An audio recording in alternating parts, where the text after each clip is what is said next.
What's up guys, welcome back to the channel and welcome to my WrestleMania 41 Night 1 predictions video. Before I get into that, I'm going to be talking a bit about Friday Night Smackdown. So we saw, well, we'll get Triple H out here. There's no point in even having him here, he's useless. We saw Carmelo Hayes win the Andre the Giant Memorial Battle Royal. Big congratulations about that, very happy with that because I didn't see it coming and I was rooting for him the whole time. So that was awesome, pretty cool moment. Hope he gets on to bigger and better things. Although I did like The Miz being unselfish and winning him or helping him win the match, which was cool. That was a nice moment. And then we had the tag title match between Street Profits and DIY. There was the interference. Street Profits and Motor City Machine Guns. The interference from DIY, which caused the DQ and the no contest. We then saw Nick Aldis say, "Oh, enough of this. Right, next week, triple threat TLC ladder match for the titles." And he said next week instead of tomorrow at WrestleMania. We saw the big boo that the crowd gave for that, and I'm with them there. Personally, a triple threat as well. They could have added Pretty Deadly and lost Garza in, make it a 5-way TLC match even if you want, but just a 5-way tag team ladder match for the tag team titles. Disappointed that that wasn't on the card. And I think the fans obviously were disappointed about that as well. And I'll get a bit more onto that in a second. But I'm just going to talk about some WrestleMania absentees. Obviously, Kevin Owens is injured, needed neck surgery. That's a big blow. Sheamus and Sami Zayn are probably the two biggest stars missing from the show.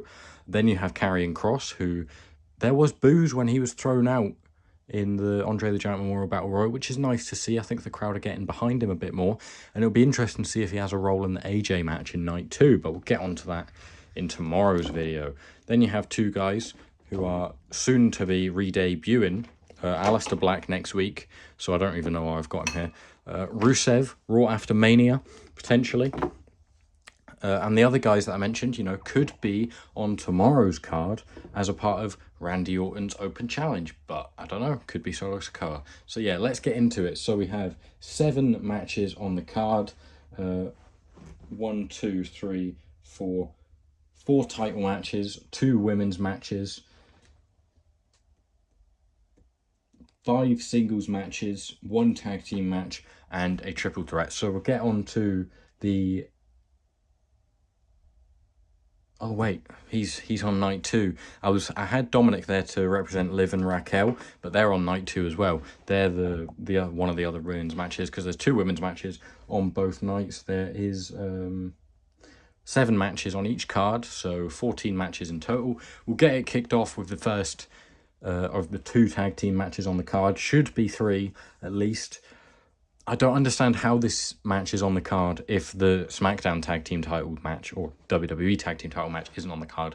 So much more build, so much more interesting. Could have been a 3 to 5 team ladder match. I think WrestleMania should always have a ladder match. I would still have Money in the Bank at WrestleMania if it was up to me, but it isn't. So, you know, got to deal with it.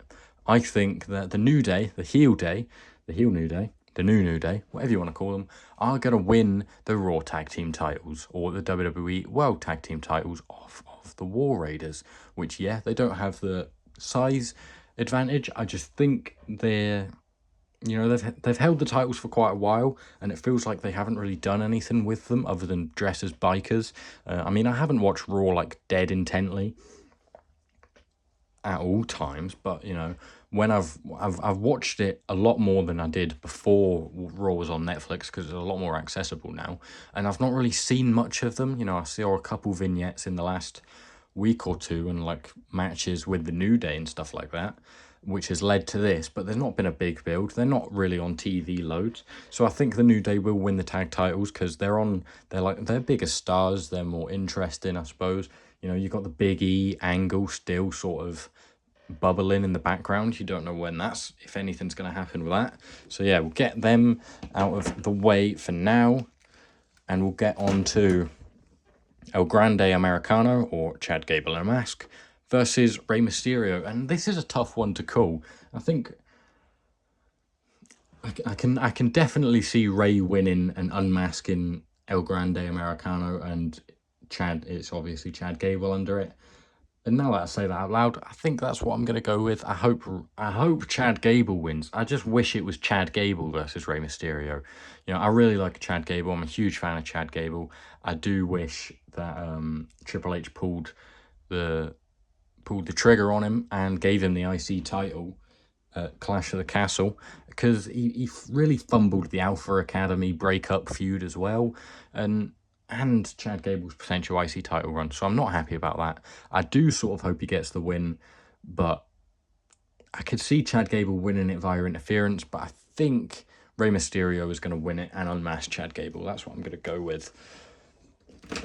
Now we're going to delve into the two women's matches, that being Jade Cargill versus Naomi, which I believe is the first women's singles match in WrestleMania history to not have a stipulation. So history making tonight. This is obviously one of the biggest feuds across WWE in the last few months. I know it sort of dragged on a bit and everyone sort of knew it was Naomi.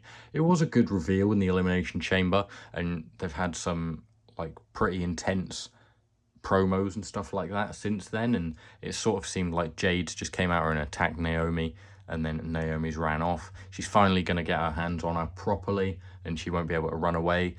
I cannot see any other way than Jade winning, unless Naomi wins like sort of flukily or via roll up or interference or something. I can zoom out a bit, zoom in a bit. Sorry.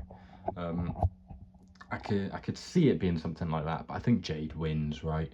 I don't know about. I do think Bianca will win on night 2, but then they like split apart.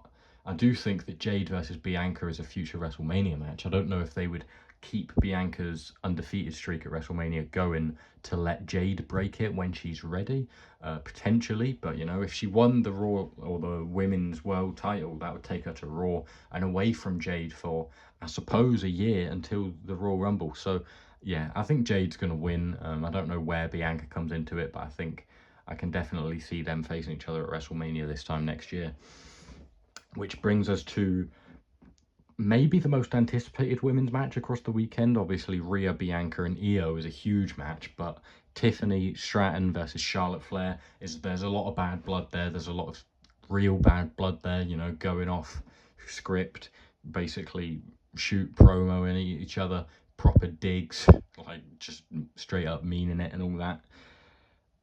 I really hope Tiffany wins. One, because she shouldn't be buried. Charlotte should not win another title. Two, I don't like Charlotte at all. I think she is nothing without a title most of the time, you know.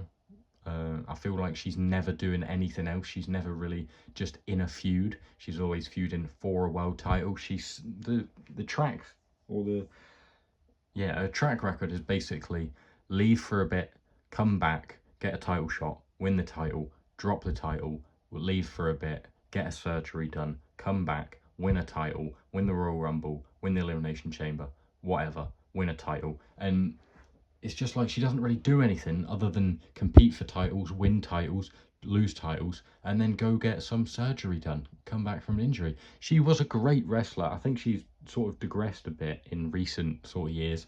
I think she has got worse. And or maybe just the women in general have just kept getting better and better, and she doesn't really stick out as much. I thought her match with Rhea Ripley at WrestleMania 39 was fantastic. That's the best women's match I think I've ever watched. Hopefully this one delivers, and hopefully Tiffany Stratton wins. I am predicting a Tiffany Stratton win, and definitely hoping for it. So that is, I think that's New Day, so that's a heel win. Jade is a face win, Tiffany's a face win, and Ray would be a face win, which brings us on to LA Knight versus Jacob Fatu, represented here by Solo Sikoa. I think this one's pretty cut and dry. I think Jacob Fatu wins this one. I think he is going to just carry on destroying people, keep his undefeated streak going. He's going to run through some people, I think, definitely. He's going to be a future world champion. You've got to assume he's got everything. You know, he's got the crazy look. He's got the in-ring skills. He's a good promo. Yada mean. And all that. So yeah, I think he beats LA Knight. LA Knight's had a good run, a good second run. He had a good first run, sort of killed in the middle by Shinsuke Nakamura when it should have been Carmelo Hayes or Andrade. But yeah, I'm happy either way with this. I really like LA Knight. I really like Jacob Fatu. I don't think there's a wrong option. But yeah, I'm going to go with Jacob Fatu. The only way I see LA Knight winning, I don't think Jacob loses clean. I think potentially you could see Solo try and help Jacob and actually do the opposite, and LA Knight wins because of that. And then that's where you build to Solo versus Jacob, which I do see actually happening now. But I'm going to stick to my guns and I'm going to go with Jacob Fatu. Trust your first answer. I know I'm not going to go 7 for 7 on these. I never do.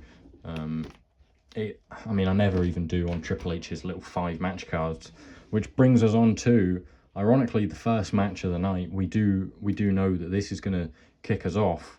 Usually the first match does set the tempo, you know, in recent years.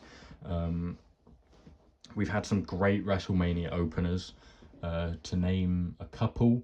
WrestleMania 34, Seth Rollins, The Miz and Finn Balor. Really enjoyed that. The year after, Seth Rollins versus Brock Lesnar was obviously like that. WrestleMania 38, I think, was Boogs versus Shinsuke, which didn't end well. Cody Rollins wasn't the first match, was it? 39, Cena Theory. Yeah. WrestleMania 40, who kicked that off? Was it Rhea and Becky?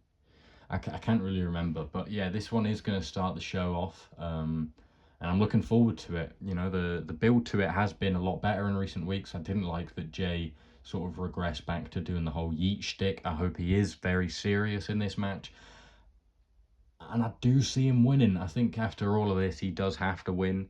I want it to be a slug or slog, whatever it is.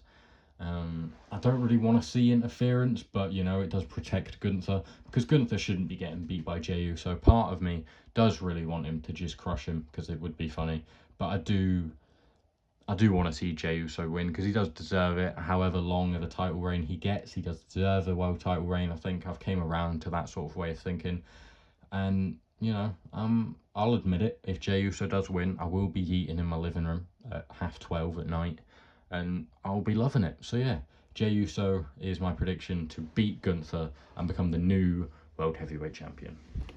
Which brings us on to the main event, the custody of Paul Heyman triple threat, who ironically I cannot find anywhere. CM Punk, Mr. MAGA, Mr. Trump supporter Roman Reigns versus the visionary Seth Rollins. I am interested to see what sort of reaction Roman gets. I know there's some sort of rumor that Trump might show up. I doubt he's going to interfere in the main event because people would go ballistic. I really hope this is a good match. I think there's obviously going to be callbacks to the Shield and everything. Obviously, this is some of the longest term storytelling we've ever seen in wrestling. You know, some people call the Shield breaking up like the, what do you call it? The canon event sort of thing. I think that's what they call it. You know, everything in WWE sort of comes back to that. And that's basically what this feud was. Obviously, it was CM Punk's idea at the time, and now he's back fighting against two of them. Seth actually said Dean Ambrose on Smackdown last night, which I thought was really cool. I don't know if that's the first time that's happened, but I just thought it was cool. I'm going to predict a CM Punk win. I think he needs to win it.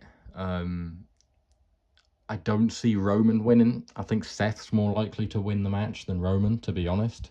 Because I think Roman will probably disappear for a bit after WrestleMania again.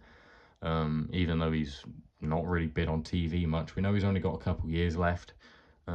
He might be wanting to go to some Trump rallies as well. We might want more free time to do that.